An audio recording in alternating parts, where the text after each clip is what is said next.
Welcome back to the onlygolf.com web show. This is David Igono, your founder and your host. Today we have on the founder of GolfStat, Mark Laesch. Now, GolfStat is a unique company that, website that it covers golf scores in the amateur ranks and the college golf ranks. Mark, how are you doing today? Good. So, before we get into GolfStat and all that you've done with that, how did you get attracted to golf? What was your first inclination with golf? Well, I grew up a baseball player. In fact, I played college baseball, but I played golf as a kid in the summertime recreationally. And when I got done with my baseball career, I decided I would be more attuned to golf. And as I was playing, I was always pretty anal with any sport I played as far as statistics and information. And so I wrote a program to keep my own golf statistics, and then I sent it around. Someone suggested I send it around to some colleges. I did that, and I had a few people that were using it. And then the big break, you might say, came in the late 80s. The NCAA on the women's side had a ranking system. They actually called it a rating system, and that got too big for them internally, so they hired an outside firm. The outside firm sort of messed it up. The committee, one of the people on the committee was using me for statistics, went to the NCAA and said, can we talk to him? They still had another year in their contract, so I went into Kansas City at that time where the NCAA was, and I heard what they had done. I'd looked at it, and I said, well, I can tell you how to fix it right now. And they said, well, don't tell us. We've got another year on the contract, and we're going to honor it. And I said, I'll tell you anyway, because the person is going to have to start over if they want to fix it, and I don't think they're willing to start over. So I told them how to fix it, and they went back to the person. They didn't change, and a year later I got the business, and I was off and running. Wow, let me try to deconstruct that summary, because that's pretty crazy. So you're a former athlete, and you played baseball. What did you study while you played baseball in college? I was an accounting major, and then I went back and got my MBA with a marketing concentration. Okay, now that seems fairly normal. Now, when you start to talk about writing a program, what program did you write it in, and is that something that you had done before? I actually was back after MBA school. I went to work for Ross Perot down at EDS in Dallas, Texas, and we had a family business, and my dad had always wanted me to come back, and I finally decided, okay, I'll come back and take it over. And the first thing I did was automate the company. And I wasn't a programmer at the time. I had taken a couple of classes, but the first thing I did was automate the company. And as I automated it, I learned how to program in BASIC language. And that's when I started writing software in that language. For the first desktop came out with Microsoft back in the late 80s. So, I wish I could take a couple different questions to break that down, but I think the most important one I can think of right now is how often were you playing golf that you decided to write your own program? I find that interesting. I'd play on the weekends once or twice, and I might play 9 holes or practice a couple times during the week after dinner. I found hitting golf balls after dinner was a nice way to work off your dinner. Okay. So you got your big break, so to say, with the NCAA women's side, their rating system, if I recall correctly. About what year was that? That was 1988. I had actually started the company when I started just doing statistics. I started that in 1984, and I started actually selling it to coaches in probably 86, and then 88 was the year where the NCAA called me and asked me to help them with their rating system. How was that going into, or I don't know, I guess you would have to do it, not door to door, but you would have to go to either tournaments or go to the actual universities to pitch your software. What was that experience like? Well, actually, back in those days, it really wasn't. The software was all written internally, and it was all compilation software. In the early days, no one was technical in any way, shape, or form. So what they did, we created an organized way to capture the data, and they would send it in by fax on forms, and we would just put it in, and it was all done basically that way. Some people would still mail it in, quite frankly. So, okay, but I'm talking about the actual. Did you have to get like specific contracts with specific schools, or no? You got okay. No, the NCAA, once they hired me, they required every school to actually be involved. Every school had to register with us, and that hasn't changed in 25 years. Every beginning of every year, we send out a registration packet. Everyone's required to register their roster and information and any tournaments they host. And then we become the clearinghouse for all of that data. Obviously, in today's world, everything is done with software. We send them either free software or they can do live scoring. There's 3 different platforms that they can choose from to get their results in. Okay, so the business has been around as far as full-fledged NCAA for over 20 years. Just taking a step back, what are 1 or 2 major differences that you've seen just as far as whether it's accuracy in recording scores or one of the more obvious things like the exposure of the game? What are some of the things that have changed in the past 20-plus years? Well, I think both of those that you hit on are big things from the side of operations. Once we came out with software, the software was designed to improve accuracy. It seemed like every time we got data in and we were double-checking it, there were errors all over the place. So we created software so the errors would happen on site and they would fix them on site. So that was obviously a big thing. We did that in 1995, I think, is when we first came out, maybe 94 with the first software to actually turn in scores. But you are correct that was really beneficial in getting the accuracy. We literally had things happen where we might get stuff turned in wrong. They had added it wrong at the course, and they'd call us a week later and tell us there's a change and this team didn't win anymore, stuff like that. Now, that kind of stuff still happens because you can enter it on a computer wrong too, but it's just a little easier for eyeballs to double check it now than it used to be. As far as the game itself, the biggest change is the growth and the depth. On the women's side, when we first got started, there were 132 schools total, Division 1, 2, and 3, that sponsored women's golf.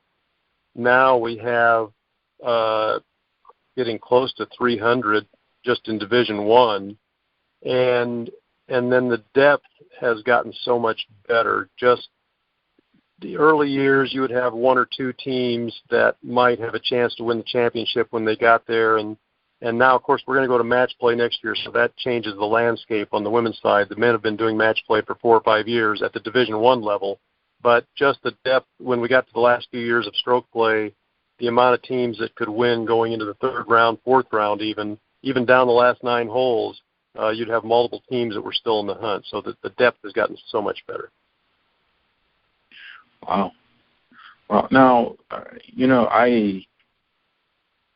I'm sitting here trying to wrap my mind around this because it's sort of a cool and unique story. Actually, before I ask that, you mentioned a couple times now that there's 3 different platforms. I don't know how. Can you break those down for us? Sure. I know about the site because I definitely use the site during the NCAA regionals. But can you break the 3 platforms down for us? Yeah, the three platforms are at the top end live scoring. Then there is non-live web-based scoring. And then there is a console version, which is local to the machine, but you don't have to be online to operate it. So that's the three. And it covers everybody's possibility. Sometimes this is rare anymore, but you still have situations where someone may not be able to get online, where they're doing the scoring or they're forcing them to be outside or something like that. So the console version works in those situations. But if they're online at all or have the ability to be online, then they can either go with live or non-live scoring, and those are the other two versions. Okay. And another somewhat, I guess, operational question. How big is your company, your team, I guess, employees-wise? And, I mean, you guys, I guess the other part of your business is the software is that it's not just college. You guys do amateur scoring as well, right? We do some amateur stuff. We also do in high school. We do the rankings for the Texas high school teams and players. We do a number of state tournaments. Now this is on the scoring side, live scoring on the state tournament side for a number of states throughout the country. And then in Texas, we actually do the player and team ranking for them, for both boys and girls. Amateur side, we do some live scoring. We don't do a whole lot more besides that on the amateur side. And then on the junior side, we have a partner, the Junior Golf Scoreboard, who will do live scoring for junior tournaments. But then we also do something with the Ping College Golf Guide called the Prep Report we create, which helps juniors to determine where they could play based upon their ability. Play in college, that is. That's pretty cool. Wow. And the amateur within the last, obviously it's not an emphasis, but it's an I guess an option that's come about last decade or so.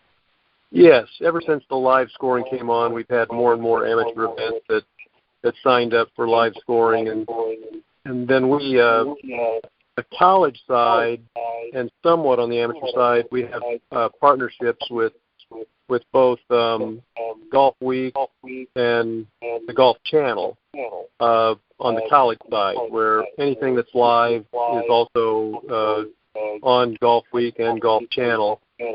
And then on the amateur side, Golf Week will show that on a mobile site. Okay. Now, if it's software-based, you don't really need a huge employee base, do you? You just need, obviously, oversight and accuracy checking, but it's a pretty small operation as far as that goes. Yeah, there's more oversight than you might imagine because obviously the accuracy of the data is very important. So there's a lot that goes into the tournament. But having said that, we have a nice standard joke because everything's decentralized. People work from their homes.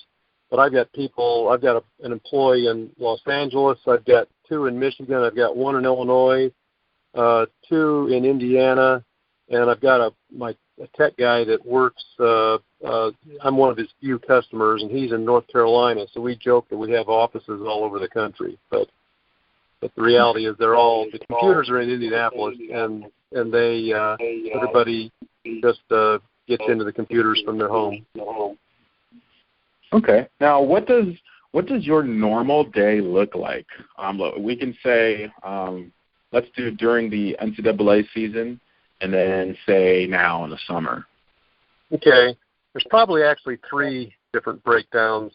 Now in the summer, it's all about getting ready for next year. We're already planning. We're getting ready to deal with registration, doing enhancements for things that we want to improve. We just actually, I said that the computers are in Indianapolis. They were in Bloomington, Illinois, and the complete entire time since 1984 until about 2 weeks ago or 3 weeks ago. We just moved them over to Indianapolis. And so getting the office ready here has been part of that process, and then our technology in the building we're in here, based upon where we were in Illinois, is so advanced that there's some things we can do that we couldn't do in the past, and so we're working on those types of enhancements this summer, and the registration process. I'm actually this afternoon I'm going to start into getting that going. We'll send that out about August 1st, but I'm going to get it started to prepare for that this afternoon sometime. Now that's the summertime, but it is less hours for the other employees.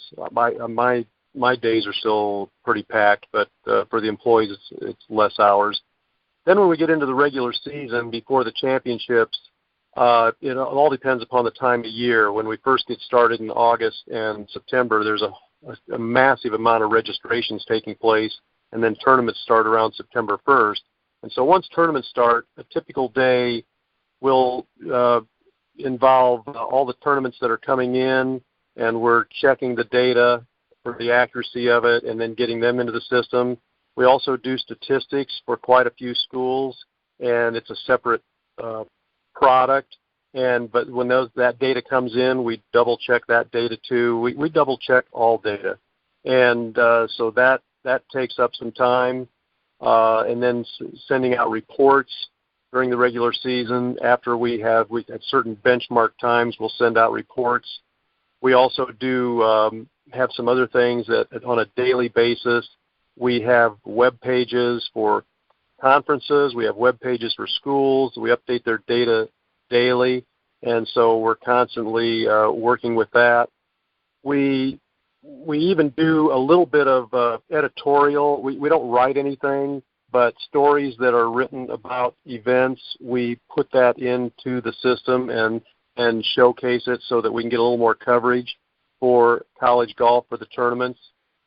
And then when we get to the postseason, pretty much all of the running of rankings. I should have included that. Once a week we run all the rankings for all the schools, and then that's a pretty that's a heavy day, obviously, of just getting all that done.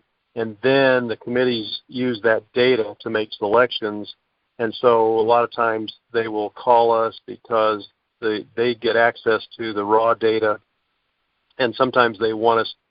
It's not so much that they're checking for. Sometimes they do. They say, hey, this doesn't look right. They'll ask about it. Is this right? It doesn't look right. So we do have to double check that. But oftentimes they're trying to interpret data because we show it to them in a raw form. And it's not so much that it's not understandable. It sometimes just gets a little complex, and they want to make sure they're looking at it correctly. And we'll do seminars for the committees during the year. I should say webinars that we do every year to go through all this stuff, and we're always there to answer questions. And that's another big part of the regular season day is obviously some people like their rankings, some people don't, but we always have an open door for a coach to call and talk, and even if they're just mad about it, we listen, because everything you do you can always improve upon, and you can only improve upon it when you're constantly hearing about things. And quite frankly, you have to separate the emotion from the reality, and a lot of times most calls are, I don't think this is right, here's what I see, and when you look at it, you say, well, here's why you're seeing it, and here it is right, and this makes sense if you look at it and understand it, and you go through it that way. But every once in a while, somebody will call and they'll say something, and it'll get a light bulb to go off, and you'll say, you know what, we could help you with that. We could make that better. We could improve our product to make your question answered before you had to call us. And so those are the nice days when things like that happen.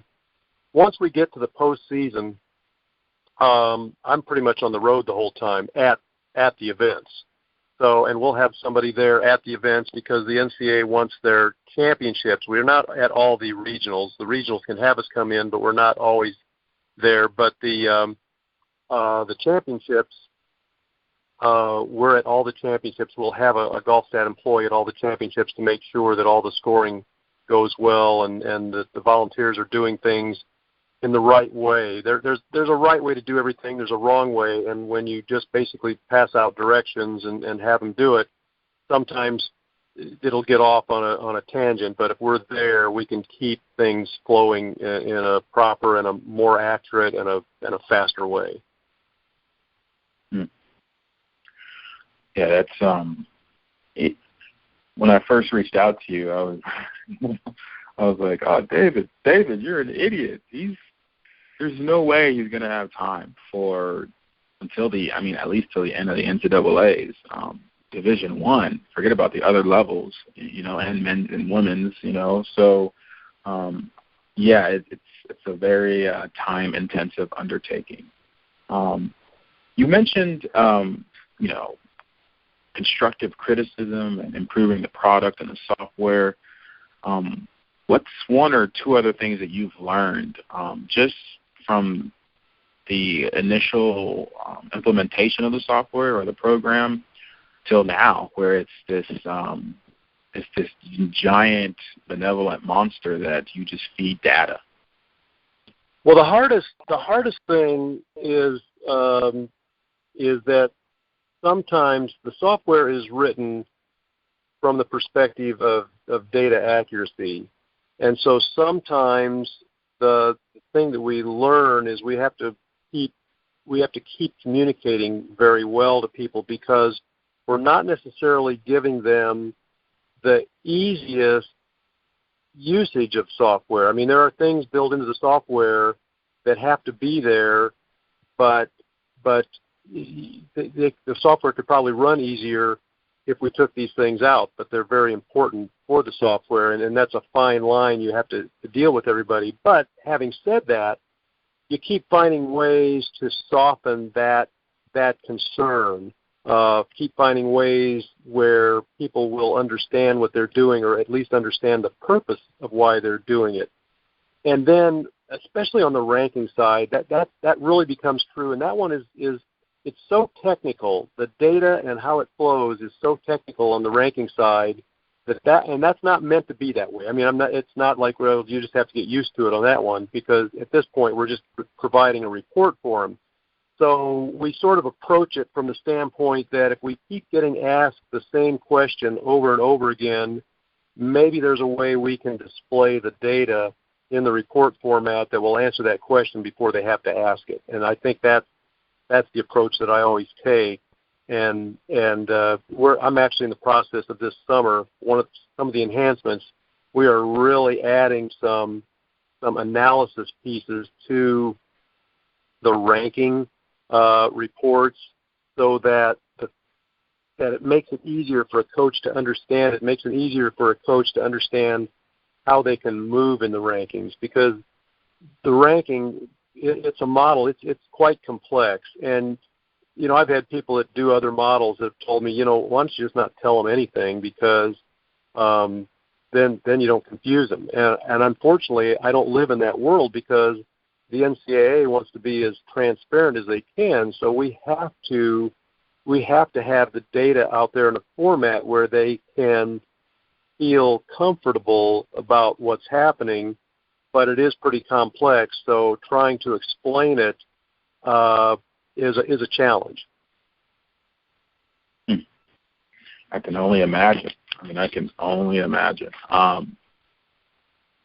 last question, and again, I want to thank you for just taking time out of your busy schedule to talk with me here. What are some of your future goals? You kind of mentioned what you're doing this summer and what you're planning for, but what are some of your other future goals for GolfStat, whether it's this upcoming season or big picture down the road? Excuse me. Some of those future goals are still in the drawing board and sort of in a shroud of secrecy, so I can't address. But we've got several things that we're working on. We just haven't gotten to the point of talking about them yet.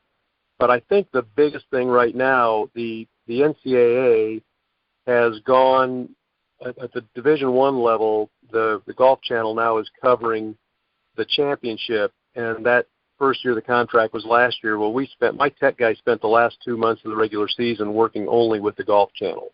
I mean, that's how intense that was, and making sure that what they were doing, it all worked for them. And I'm sure now that we've got the smoke is cleared and we've got 1 year under our belt, they'll come back and say, can we change this, change that? So I think in the short term, we're going to see some of that come forward. The other part of it is the women next year will go to the match play format on the D1 side, and that's just a whole new animal. I actually, right before I talked to you today, I had a call from a coach asking me if they did a match play tournament regular season, how would that work? How would it work for the rankings? And you know, the women haven't done this, so I'm going to go through that whole subset of questions, and they're going to go through this whole familiarization process over the next year or two with the whole match play piece.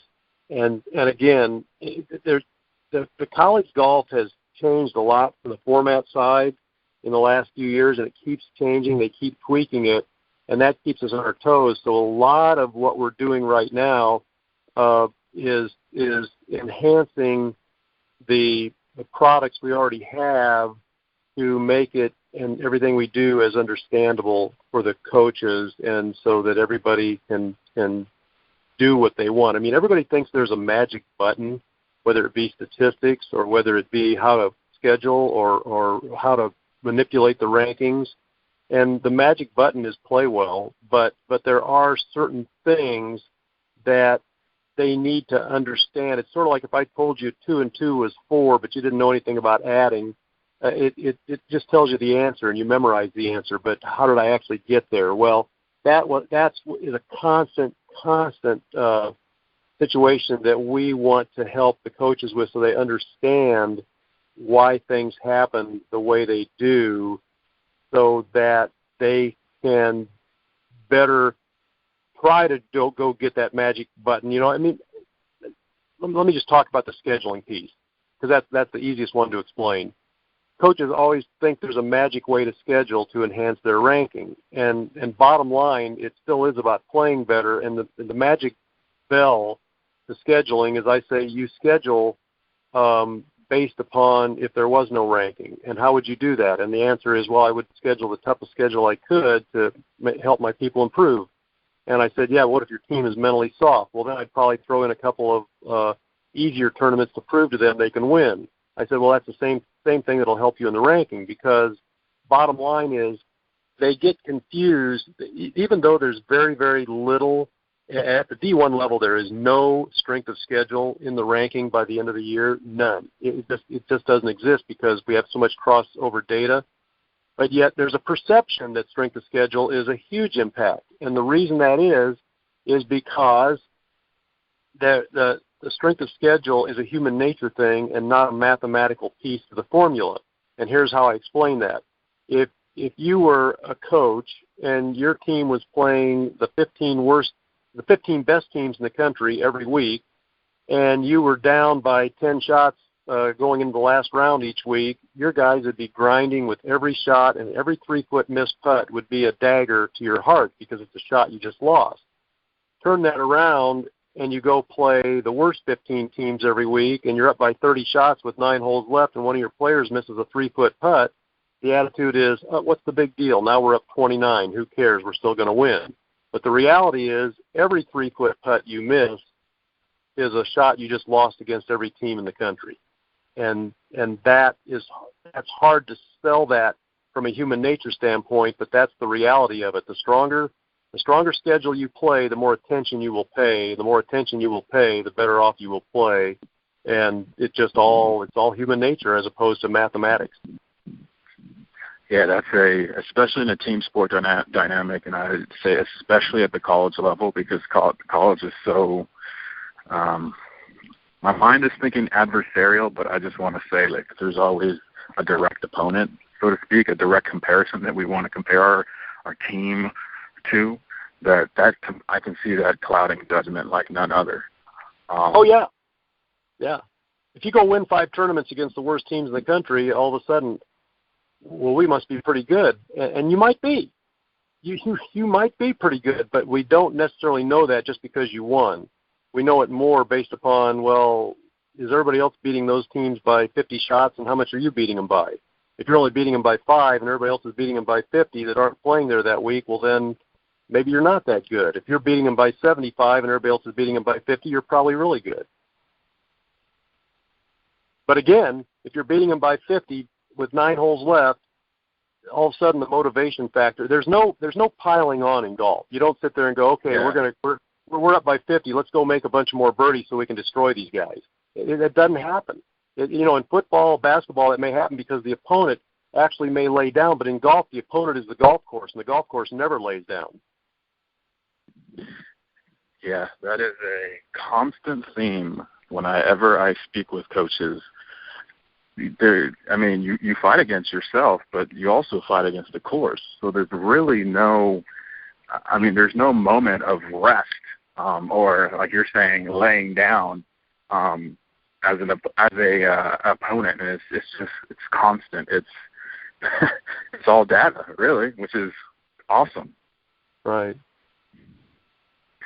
Well, Mark, I know your time is very, very valuable, and I want to thank you again for coming on to the show.